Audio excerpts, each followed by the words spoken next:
Du coup, toujours dans cette playlist intégrateur web, parce qu'en soi, il ne faut pas qu'on perde le contexte de là où on vient, ce qu'on a envie de faire.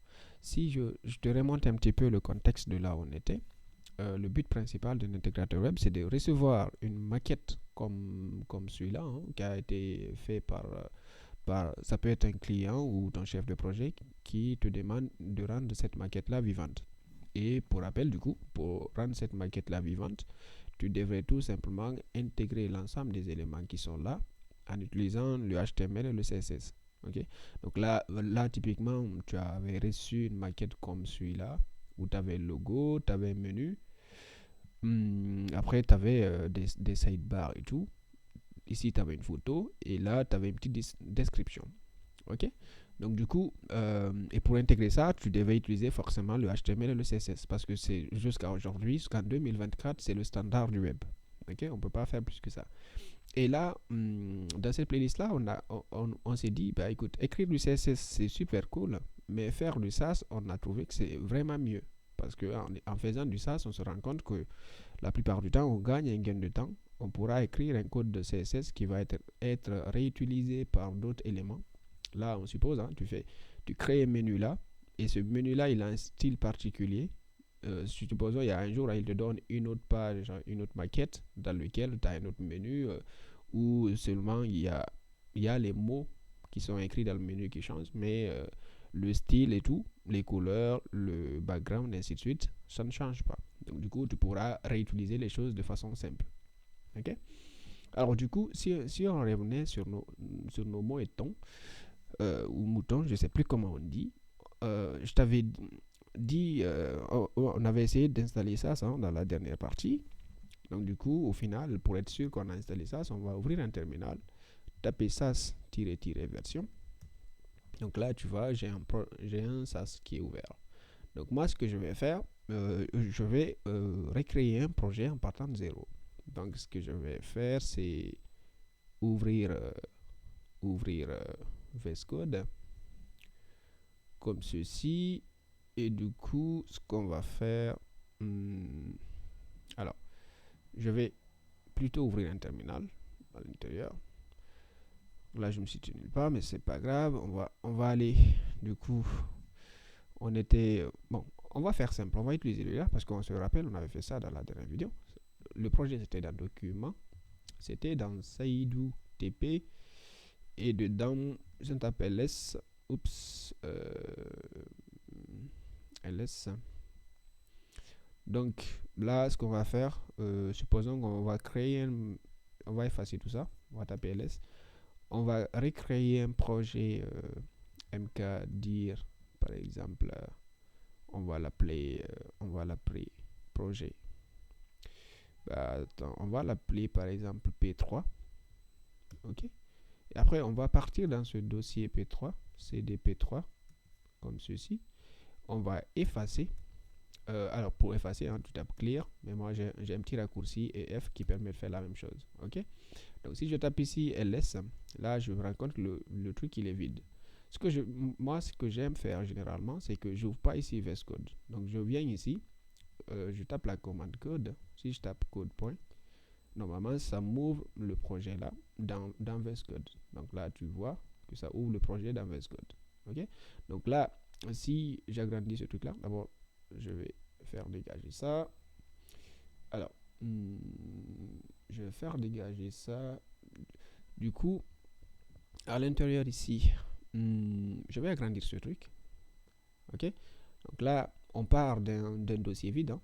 Pour rappel, si je viens ici, je tape ls. Actuellement, il n'y a rien dedans. Si je tape ls-a, il n'y a absolument rien. Tu vois juste le dossier caché, le point et le point. Ok. Mais ça, je pense que tu l'as maîtrisé déjà. Donc, je vais effacer. Et à l'intérieur ici, je vais créer un dossier. Non, je commence par créer d'abord mon petit fichier index.html. Ok. Et dedans, je fais le petit schéma HTML classique. Hein. Donc, le titre là, ça va être P3. Le P3 par exemple. Et à l'intérieur, on va juste mettre un H1 bonjour. D'accord. Jusque là, on est pas mal. Et après, du coup, on respecte le schéma classique. Hein. On crée un dossier CSS. dans lequel on va commencer à créer un home point. Alors, du coup, on va faire du SAS. Donc, du coup, on a compris, on va utiliser du SAS. Donc, c'est super sympa. On crée un dossier home.scss comme ceci. Et pour l'instant, il est vide. OK? Donc, du coup, tu as compris, l'autre étape, c'est de compiler ce fichier SSS qui va nous générer un point CSS. Et ce point CSS là, on va l'inclure à l'intérieur du HTML ici en utilisant la balise link. Donc du coup, si je reviens ici, je tape un ls, tu vois, automatiquement, j'ai mon CSS et mon index.html. OK?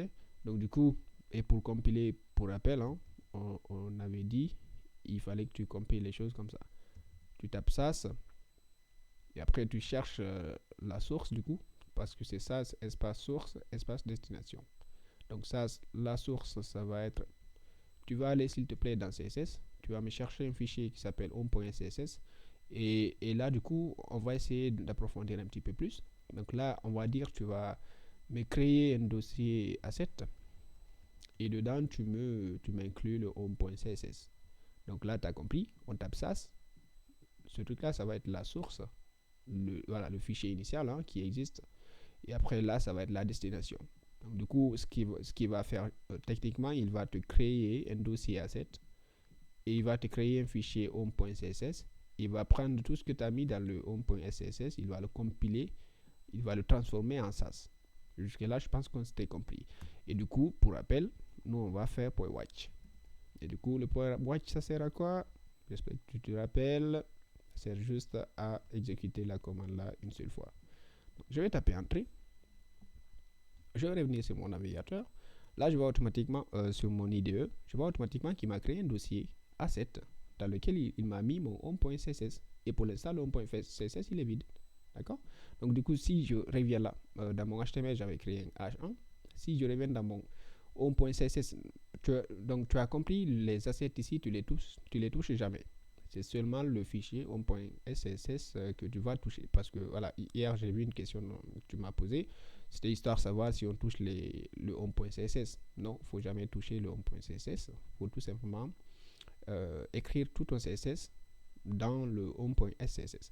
Donc là, du coup, dans le HTML, qu'est-ce qu'on a? On a mis un titre. Donc, supposons, on veut styliser un petit peu ce titre-là. On va dire, s'il te plaît, tu mets le titre en une couleur rouge. On va mettre red. Si je tape CTRL S et que je reviens ici, home.css, tu vois automatiquement, il le compile ici. Parce que ce qui se passe, c'est que à chaque fois tu fais des modifications, tu les enregistres, il va compiler, il va récompiler le SSS et le mettre dans home.css. Jusque là, je pense qu'on se comprend bien. OK? Donc, du coup, on va essayer de voir ce que c'est, ce que ça donne. Si je viens dans mon navigateur, je viens ici, j'actualise. OK. Donc, c'est parce que je ne suis pas Go Live. Je vais Go Live ce truc. OK, je fais ça. Je vois mon bonjour. OK. Alors là, donc ça va marcher, c'est pas grave. Là, je vois mon bonjour. Mais mon bonjour, il n'a pas pris la couleur rouge. Du coup, je vais me dire, je sais ce que c'est. Parce que je ne l'ai pas inclus dans le HTML. Donc, c'est logique. Je viens ici, j'utilise la balise link. Rel, style sheet. Et du coup, le href, ça va prendre lequel? Je pense que tu as compris. On va aller dans Asset. On va prendre le home.css. OK? Donc, au résumé, tu crées un dossier CSS dans lequel tu as un home.css. Tout ce que tu as à écrire dans CSS, tu l'écris ici. Dans ton HTML, d'abord, tu l'écris ici, après tu compiles. Une fois que tu as compilé, ça va te générer, ici on avait dit qu'on voulait séparer le CSS des SSS, donc on a créé un dossier à part qui s'appelle Asset, qui va garder le code compilé de tout ce que tu vas écrire dans ton SSS. Et du coup, dans ton HTML, il faut tout simplement que tu inclues le CSS. Parce que pour rappel, HTML ne comprend que le CSS. OK? C'est pas trop compliqué. On revient ici, on voit que notre truc, il est rouge. Donc là, on est content. Ici, je reviens dans mon CSS ici. Je vais changer ce truc-là. Je mets en bleu, par exemple. CTRL S. Je reviens ici, automatiquement, il est en bleu. OK? Mais toi, au début, je pense que tu devrais actualiser avec ce petit truc-là. Je vais juste te le montrer. Bon, là, je fais ça, je change la couleur. Non, on va être beaucoup plus sympa. On va la mettre en vert. Donc là, je fais ça. Tac, comme ça. Donc là, elle est en vert. Si je vais là, toi, tu dois afficher là. Tu dois probablement actualiser ta page. Ok? Si tu veux avoir des choses comme moi, il faut que tu viennes dans Extension. Tu cherches un truc qui s'appelle Live Server. Live Server. Ce truc-là, tu l'installes. Ok? Et une fois que tu l'as installé, tu vas venir en bas ici, tu vas avoir un bouton Go Live qui va te permettre de réactualiser les choses automatiquement. Ok? Ça, c'était la petite parenthèse. Maintenant, revenons à nos moutons. On va essayer de pratiquer un petit peu le SAS. Hier, à la fin de la partie, à la fin de la vidéo, je t'avais dit de partir sur le site Open Classroom, de regarder un petit peu un chapitre spécifique qui s'appelait BEM. Si je viens sur Open Classroom, je vais faire ça après. Je vais chercher un cours, par exemple SAS. Tac. SAS. Bon, on va essayer de chercher ça autrement. On va dire SAS. Open Classroom. Tac. Là, ça marche. Je suis dedans. Du coup, là, tu vois, je t'avais dit de regarder ce cours-là. OK? Le principe BEM. Donc, j'espère que tu as pris le temps de le lire. Si ce n'est pas le cas, je t'explique ça. OK? Et du coup, on revient sur notre IDE ici. Ce qu'on veut faire, c'est de créer un formulaire de connexion. Supposons que tu viens sur le site et tout, on te demande de te connecter. Du coup, on va essayer de faire ça vite, hein, mais en utilisant le principe BEM. Ok? D'abord, BEM, c'est quoi? BEM, ça veut dire quoi? On va taper ici SAS, BEM. Alors, BEM, on va venir dans l'image parce que j'adore chercher les choses comme ça. On va venir dans l'image. Alors, on va chercher un mec qui explique les choses de façon simple. Alors, il y a un mec là qui dit les choses. On dit quoi? BEM, ça veut dire quoi? Le B comme bloc, le E comme élément, le M comme modificateur en quelque sorte. Ok? Donc, du coup, le bloc, ça va être du coup ton div la plupart du temps. Et ton élément, ça peut être tes titres qui sont à l'intérieur ou tes paragraphes. Et le modificateur ici, tu peux le voir comme si, supposons, tu as un paragraphe. Non, supposons que tu as un titre que tu veux mettre à rouge. Et le modificateur là, ça va être red, comme rouge. Ok? Donc là, tu as compris. C'est la classe du div. Et là, ça va être le H1. Et là, ça va être une couleur ou un style particulier. C'est tout simplement ça. C'est pas trop compliqué. Bloc, élément, modificateur. Bloc, élément, modificateur. Ok? Alors, du coup, on va essayer de pratiquer ça. Moi, ce que je fais la plupart du temps, je crée toujours des sections. Donc là, on va créer une section. Et dans cette section-là, ce qu'on va faire, c'est que on va se dire, on va créer un formulaire. Hein, un formulaire, tout simplement HTML. On ne la donne pas une action. Hein. Pour l'instant, on ne la donne pas une action. Et supposons, on veut créer un formulaire de connexion. Donc, à l'intérieur, il faudra qu'on crée... on va être sympa, on va mettre une div. Et dans cette div-là, on va avoir un label. Le for, pour l'instant, on ne l'utilise pas. Et là, on va demander à l'utilisateur de taper son adresse email. Et après, on va lui laisser un champ input. On va faire ça comme ça. Input de point email. Ok. Donc là, le name, je te conseille de le garder. Name, je t'habitue toujours à garder le name. Name email. L'ID, je t'habitue aussi à garder email. Ok. Et là, on va mettre un coup de placeholder. On va dire par exemple, entrez votre adresse email. Ok. Après, qu'est-ce qui me fait là, ce truc-là? Donc, on va supprimer ça. Donc là, on a créé un premier bloc. Ok. Et dedans, on a deux éléments. On a l'élément label, on a l'élément input. Parce que là, on se comprend bien. Et après, ce qu'on va faire, on va créer un autre bloc, div. Et dedans, également, hein, on va répéter la chose. On crée le label. On crée le label dans lequel on va dire tape ton mot de passe. Ça va être password. Tape ton mot de passe, s'il te plaît. Et là, on aura input. Deux points. Type password. Name, ça va être, je vais l'appeler MDP comme mot de passe. L'ID, je vais l'appeler MDP. Et du coup, là, on va mettre également un coup de placeholder. Enter your password. OK? Entrez votre mot de passe. Et du coup, après, ce que je voudrais faire, c'est de pouvoir envoyer ce formulaire-là. Donc, tu as compris, pour envoyer les formulaires, tu peux créer un bouton, un petit bouton là, connexion, qui se traduit en anglais par login. Donc, le type, ça va être plutôt du submit. Et ce truc-là. Donc, si je fais un CTRL S, je reviens sur ici. Là, tu vois, j'ai mon petit formulaire. En haut, on me demande l'email. Je dois le taper là. Là, le password, je dois le taper là, et ainsi de suite. OK? Après, je dois taper un login. Jusque-là, on se comprend bien. Maintenant, on va utiliser le principe BEM.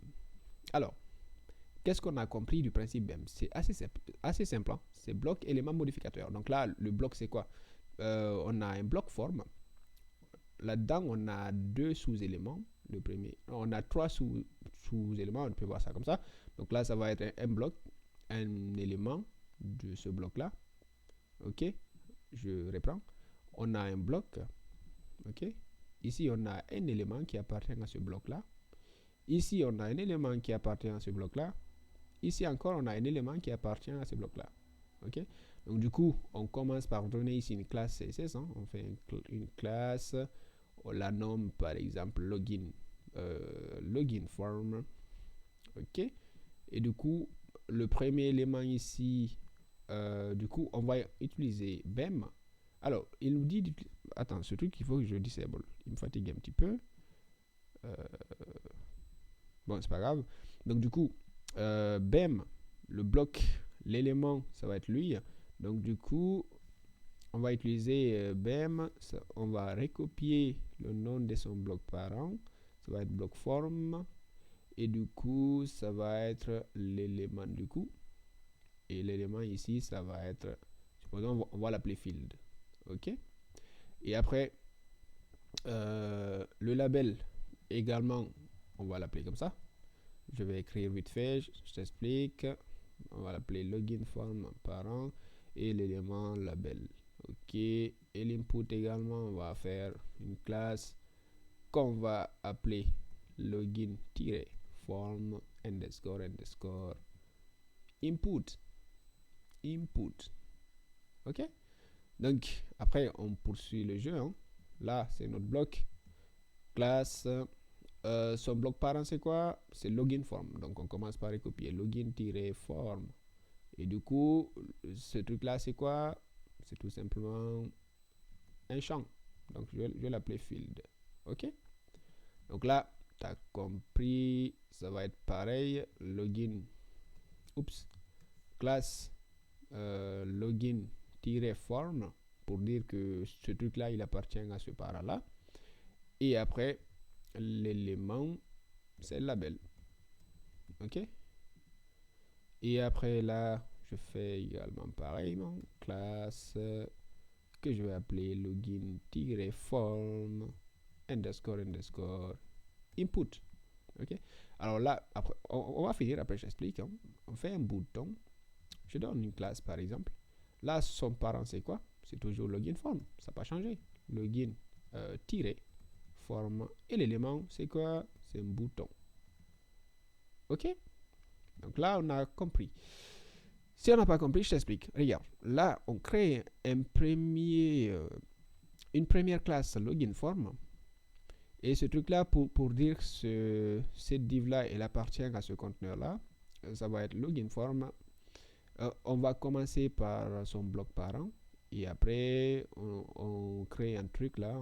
Tu pouvais mettre ça en français, ça va être plutôt champ. Mais moi, je l'ai mis en anglais, ça va être field. OK?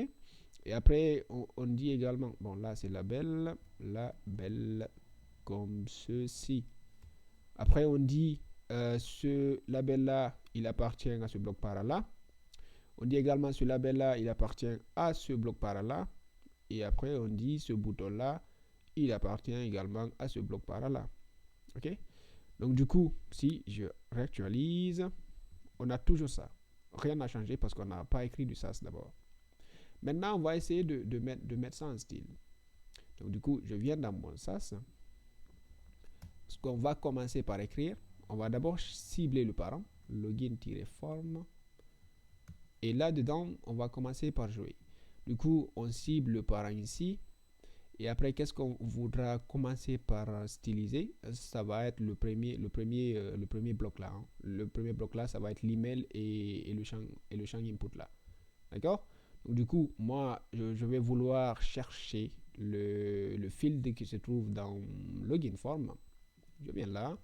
Je tape tout simplement un petit truc que tu peux découvrir ici, hein, si tu n'as pas lu le cours Open Classroom. Ça va être un underscore field, comme ceci. OK, field, comme ça. Si je fais ça et que je lui donne par exemple une color red pour mettre tout ce qu'il y a dedans en rouge. Si je viens là, tu vois ce truc là, il est en rouge. Et là, ce que j'ai dit, c'est quoi? S'il te plaît, tu vas prendre tous mes login form field, tu vas les mettre en couleur rouge. Si je viens dans mon HTML, tu vois quoi? Ce truc-là, il s'appelle login form field. Ce truc-là également, il s'appelle login form field. D'accord? Donc, du coup, il a pris les deux divs, il a mis tout ce qui est à l'intérieur en rouge. Donc, du coup, tout ce qui est à l'intérieur qui peut avoir un comportement, qu'on peut changer une couleur, c'est uniquement le label. OK? Donc, c'est pour ça que tu vois ici, les labels sont en rouge. OK? Je pense que je ne te perds pas trop. Et si je te montre un petit peu le code qu'il m'a généré en CSS, là, tu vois, il a généré tout simplement. C'est comme s'il avait ciblé le point login form field. Parce que dans mon HTML, j'ai une classe qui s'appelle login form field. Donc, du coup, c'est comme si dans mon CSS là, j'avais tout simplement écrit ça, login-form underscore field. Et dedans, je mets une couleur rouge. On va mettre green pour qu'on voit le changement. On va mettre green comme ceci. Donc, si j'efface ce truc-là, je viens là, tu vois, c'est en vert. Donc, si je fais un CTRL Z, donc, écrire ce truc-là et écrire ce truc-là, c'est absolument pareil. OK? Donc là, ce qu'on a fait, on a tout simplement pris l'élément parent qui est le bloc. On a concaténé avec l'élément enfant qui est field avec un et commercial. OK? Donc, écrire ça et écrire ça, c'est pareil. OK? Donc là, cette façon d'écrire, c'est en CSS classique. Et cette façon d'écrire ne marche qu'en SAS. D'accord? Et du coup, nous, on veut faire du SAS pour avoir un code beaucoup plus clair. On va supprimer le CSS là. On va commencer à bosser. Donc, du coup, moi, ce que je voudrais faire, c'est que je vais commencer à mettre une margine, une margine entre mes deux divs. Hein. Donc, du coup, field, je vais enlever la couleur là. Je vais par exemple faire une margine bouton. Par exemple, je lui donne 20 pixels. Je fais un CTRL S. Si je viens là, je vois, j'ai une margine bouton de 20 pixels. OK? Et du coup, après, hein, c'est du CSS. Hein. Le CSS, ça ne change pas. Donc, ce que je vais faire également, ça, on va faire vite. Hein. On va essayer de cibler, je sais pas, le label. Et après, on lui met un display bloc vite fait. Hein. On va pas se fatiguer. On lui donne une margine bouton de 5 pixels. CTRL S. Je viens là. Ça devient intéressant. Et après, ce que je vais faire, c'est que je vais également cibler l'input hein, qui se trouve à l'intérieur. L'input qui se trouve à l'intérieur, je lui donne une largeur 100%. J'adore ça. Je lui donne une padding vite fait en 10 pixels, comme ceci. CTRL S, je te montre. On obtient un truc assez beau. OK? Et du coup, on va essayer de cibler maintenant le bouton. Parce que là, on se rend bien compte qu'on a travaillé avec le label, on a travaillé avec input, il reste que le bouton. On va commencer à bosser avec le bouton, tu as compris, il faut mettre un underscore, et le bouton s'appelle comment? Bouton.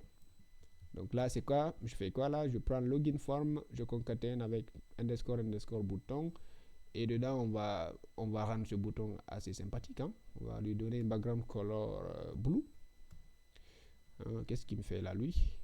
Blue, comme ceci. Et là, je vais lui donner une color white. Ok. Et là, je vais lui donner une padding plutôt. On va 10, 10, 15. Ok, j'ai oublié un petit deux points là. Et après, border, on va lui donner une border non pour être un peu sympathique. Et pour pas aller plus loin, on garde ça pour l'instant. J'enregistre. On voit que notre bouton, il est assez sympathique, il est en bleu. Ok. Et du coup, bah, après, je peux aller plus loin, hein. On peut concaténer des over. Je sais pas si tu te rappelles, hein. Tu vois ici, lorsque je survole le bouton, rien ne se passe. Et moi, je voudrais que lorsque je survole le bouton, la couleur, il change. Ok. Donc, du coup, là également, la puissance du SAS, il rentre en jeu. Tu peux concaténer le bouton avec un over. Donc là, je fais ça. Du coup, je dis, s'il te plaît, lorsque tu vas survoler ce bouton-là, mets-moi la couleur plutôt en vert. On va mettre green. Ok. Donc là, si j'enregistre, je viens là. Si je survole, ça devient vert. Survole, vert. Survole, vert. Alors là, tu vois la puissance d'écrire du SAS. Donc là, tu vois, c'est tellement lisible, hein. On n'a pas les classes CSS qui sont imbriquées. Parce que si je te montre ce que ce truc-là génère, ça génère un truc comme ça, hein. Donc là, c'est comme si tu cibles le premier, tu cibles le deuxième, tu cibles le troisième, tu cibles le quatrième. Maintenant, imagine que tu as une page HTML qui a beaucoup de blocs. Au final, tu vas te perdre dans ton CSS, hein. Tu ne sais pas quel bloc appartient à quel bloc, et ainsi de suite. Or que là, tu viens juste, tu lis ce code-là une seule fois. Tu sais que tout ce truc-là, ça se trouve dans l'élément parent ici, login form. Donc, tu vas venir automatiquement dans ton HTML, chercher ton login form, et tu sais, tout ce qui est à l'intérieur correspond forcément à ce style-là. Ok. Donc, là, on a un truc plutôt pas mal. Donc, du coup, il y a un autre truc, hein, qui est assez sympathique avec ça. Ça te permet de... pour rappel, on avait fait des media queries, parce que là, si je viens là, je... Tac. Comment je fais ça? Qu'est-ce qu'il fait ce truc? On va y arriver. Je sais pas, attends. Tac. On va faire ça. Alors, il veut pas, mais c'est pas grave. On va faire ça comme ça. Je voulais juste le... Attends, ce que je vais faire, je vais prendre ça et venir dans... qu'est-ce qu'il fait en soi? Tac. Tac, tac, tac, tac. Bon, en soi, c'est pas si grave, hein. Je peux ouvrir ça dans Safari, par exemple. Même si c'est plus sympa. Et là, je peux coller ce truc. Du coup, là, tu vois... si on vient sur téléphone portable, par exemple, je viens dans développeur mode, je sais plus comment ça s'appelle ces trucs, Anta responsive mode. Donc là, je peux choisir un téléphone portable, par exemple, je viens là. Là, 768 pixels à 992, on peut se dire c'est plutôt une tablette, hein. Et après, je crois qu'on peut réduire un petit peu. Et on voit si on réduit, plus le téléphone est petit, plus nos inputs ici ne se rétrécissent pas. Et du coup, c'est là également que ça va rentrer la puissance du SAS, hein. Donc là, tu te rappelles, pour travailler avec les media queries, qu'est-ce qu'il faut faire? Il fallait que tu utilises le mot média.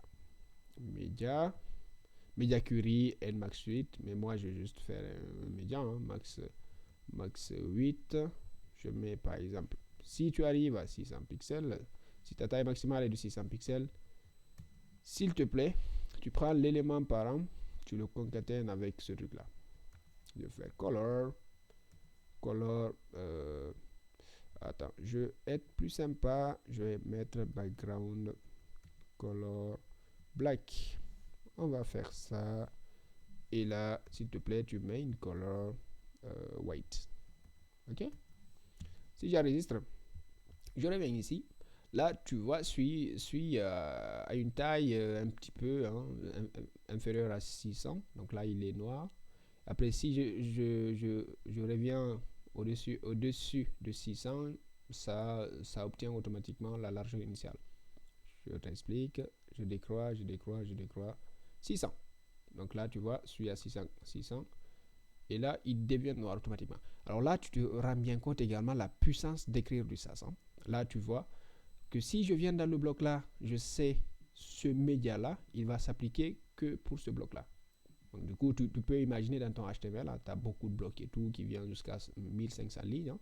Donc, du coup, là, tu vois, ce média-là, il va s'appliquer que pour ce bloc-là. D'accord?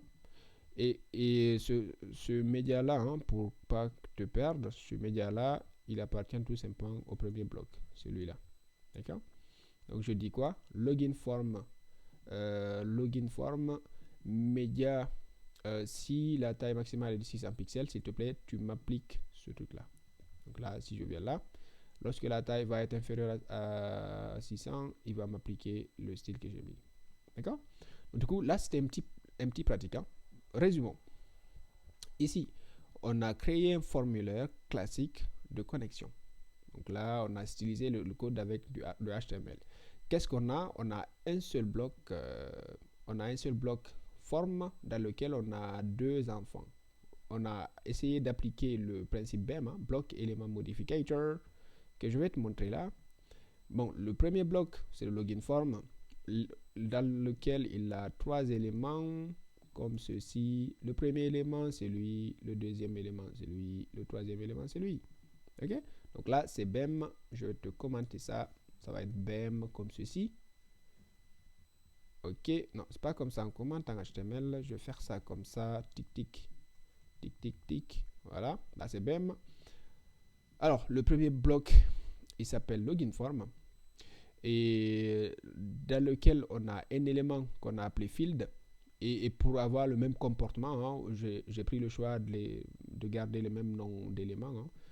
Field, parce que là, si je dis ici field et que là je dis field 2, je reviens ici, je reviens ici, tu vas voir, là ça ne change pas grand chose. Je peux te montrer, si mes fields ici, je les mets en color par exemple red, comme ceci, je viens là, tu vois, c'est seulement le field là qui a pris la couleur rouge. C'est pour cela que j'ai pris le choix de nommer mes deux éléments ici, non, mes deux éléments ici avec la même classe CSS. Ok? Donc du coup, je dis à chaque fois que je vais écrire quelque chose dans cette classe-là, s'il te plaît, tu appliques également pour cet élément-là. Ok? Donc du coup, on peut aller. Ah, j'ai oublié un truc, on n'a pas vu le modificateur, hein, parce que là on a vu quoi? Bloc élément. On a vu bloc élément, mais on n'a pas vu le M comme modificator. Maintenant, je vais ajouter un petit bouton là. Je vais ajouter un petit bouton pour être plus sympa. Ce bouton-là, je vais dire c'est inscription. Et pour l'instant, je ne veux pas que les gens puissent s'inscrire, seulement se connecter. Donc, ce bouton-là, également, tu as compris, il faut que je lui donne une classe. Hein. Je lui donne une classe CSS, également, classe. Et son bloc, c'est quoi? Login-form. Et du coup, son élément, c'est quoi? Son élément, c'est du bouton. Il s'appelle bouton. Et maintenant, je ne veux pas que les gens puissent s'inscrire. Et pour pas que les gens puissent s'inscrire, je vais donner un modificateur disable. OK? Et là, je donne tout simplement l'attribut HTML disable. Si je reviens là, là, tu vois, ça m'a mis un petit bouton. Mais je ne peux pas cliquer sur le bouton. Si j'enlève cet attribut-là, je reviens ici. Là, tu vois, je peux cliquer sur le bouton. Mais moi, je ne veux pas cliquer sur le bouton. Je ne veux pas que les gens s'inscrivent sur mon site. Donc, du coup, je vais ajouter disable. Maintenant, on revient dans notre SAS, ici. Et ce qu'on va faire, c'est qu'on va essayer de cibler maintenant le BEM en entier. Donc, du coup, on cible hein, l'élément parent, le bloc, c'est lui. Et après, l'élément, ça va être plutôt, comment on l'appelait. Donc, on va concaténer. Oups. Ça va être. Non, du coup, on a déjà le bouton. Et là, personne ne nous empêche de pouvoir mettre un truc comme ça, disable. Et du coup, je lui dis par exemple, mets-moi une background color, on va être gris, on va mettre ça en gris. Et après, s'il te plaît, c'est bon, on peut même s'arrêter là. Je reviens là. Là, tu vois, bon, c'est pas trop belle la couleur là. On va la mettre en black. Et dedans, tu vas me mettre, s'il te plaît, une couleur white. J'enregistre. Et là, tu vois, ça a pris en compte ce bouton-là. Mais on peut cliquer. J'aime pas trop qu'on puisse cliquer. On revient ici. Disable, disable. Ou bien, qu'est-ce qu'il m'a fait? CTRL R. Voilà, là c'est bon, je peux plus cliquer. Je peux plus cliquer. Ok? Je peux même rendre ça beaucoup plus beau. Hein. Je viens dans mon SAS ici. Je dis s'il te plaît, j'appelle une propriété cursor. Je lui dis not hello. Ok, je viens là, tac. Là, je peux plus cliquer. Et ça m'indique quelque chose. Not hello. Pour te prouver, si j'enlève ça, CTRL S, je viens là. Là, ça me dit rien, mais je peux rien faire. Mais pour dire aux gens qu'ils peuvent rien faire, j'utilise une propriété CSS qui s'appelle cursor. Je lui donne notre hello. Je viens ici, j'actualise. Si je survole, je peux plus faire. Je peux plus rien faire. Ok? Donc là, on a essayé de pratiquer un petit peu le CSS. Hein. Si c'est beaucoup plus complexe que ce que tu as cru, essaye de revoir plusieurs fois la vidéo et je suis sûr, au bout de 3 fois, tu auras compris. Mais c'est pas trop compliqué. Hein. Alors, le bloc, c'est quoi? Le bloc, c'est lui, l'élément underscore underscore, le nom de l'élément, et le modificateur, le modificateur. Ok? Et du coup, j'ai mis les trucs en anglais, tu peux le mettre également en français, hein, ça ne change strictement rien du tout. Ok? Bon, j'espère que ça a été un atout. Si tu as des questions, n'hésite pas.